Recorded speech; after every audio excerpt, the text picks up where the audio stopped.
আজকে বুধবার, আজকে একাদশী। যদিও আমরা সব একাদশী করি না, কিন্তু আমার শাশুড়ি মা করে, তাই উনি ওনার নিরামিষ রান্নাটা ওনার দিকেই করে নেয়, উনি নিজেই করে। আর এদিকে আমি রান্না করছি চিংড়ি মাছ। এদিকে রান্না দিদি এসে মোচার ঘন্ট আর ছোলা দিয়ে একটু ঘুগনির মতো করেছে। আর আমি চিংড়ি মাছটা ভেজে তুলে নিলাম, তুলে নিয়ে এর মধ্যে দিয়ে দিলাম একটু পেঁয়াজ বাটা। পেঁয়াজ আর আদাটা আমি একসাথেই বেটে দিয়েছি। এরপরে একে একে এর মধ্যে হলুদ, লবণ, তারপরে লঙ্কার গুঁড়ো দিয়ে মশলাটা কষিয়ে নেব।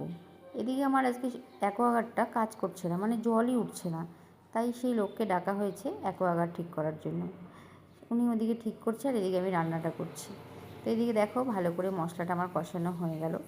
কষানো হওয়ার পরে এর মধ্যে আমি দেবো একটু টক দই, কারণ টক দই দিলে রান্নার টেস্টটা এমনিতেই ভালো হয়। এবার টক দই দিয়ে আমি এর মধ্যে একটু চিনি দেবো, কারণ চিনি না দিলে যে কোনো রান্নার ব্যালেন্স আসে না। দেখো আমি টক দই দিয়ে আবার মশলাটাকে ভালো করে কষিয়ে নিচ্ছি। মশলাটা আমার কষানো হয়ে গেছে, তেলও ছেড়েছে।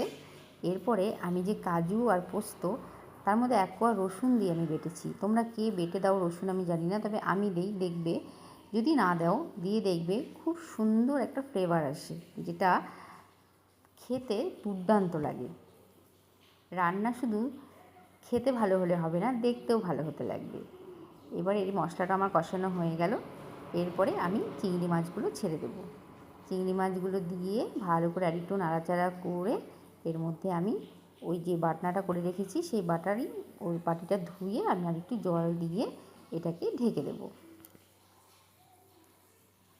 এটা চিংড়ি মাছের মালাইকারি না, যেহেতু আমি নারকেল দিইনি, তাই এটা মালাইকারি কখনোই হবে না। তবে এটা যেটাই হোক না কেন খুব সুন্দর হয় খেতে।